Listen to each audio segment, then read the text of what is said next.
তো বিয়ে বাড়ি গেছিলাম, বিয়ে বাড়ি কালকে 3টের সময় এসে আমি এখান থেকে উঠছি, এইসব পলিথিন কথা এখানে পড়ে আছে, ওখানটা ওই পইটের ওইখানটা দিয়ে উঠছি, প্লাস্টিক গন্ধ ছাড়ছে। আমি যে গরুকে হয়তো ধোপো দিয়েছে প্লাস্টিক গন্ধ।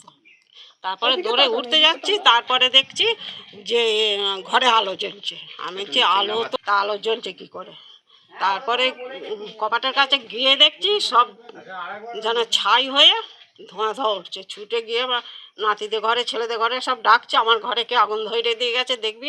আর একবারে সব ছুটে এসে দেখছে, সব চাবি খুলতে বললুম, চাবি খোলার পরেই দেখছে আগুন লেগেছিল নাকি কিছু চুরি গিয়েছে?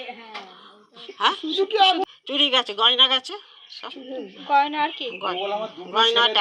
আমরা দুটো ছেলে কিসের চাকরি করে? পুলিশের চাকরি করে। তাদের বাড়িতে চুরি? হ্যাঁ, সেই জন্যই এবার আপনারা এবার ইয়ে করবেন, দেখুন।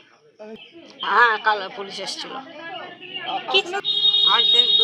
হার গেছে, বোতাম গেছে, তারপরে আংটি গেছে, চুড়ি গেছে, আর 30,000 টাকা গেছে। কি চাইছেন আপনি, কি চাইছেন? শাস্তি। কাউকে কি বুঝতে পেরেছেন কারোর? আমরা ছিলাম না, তার কি বুঝবো।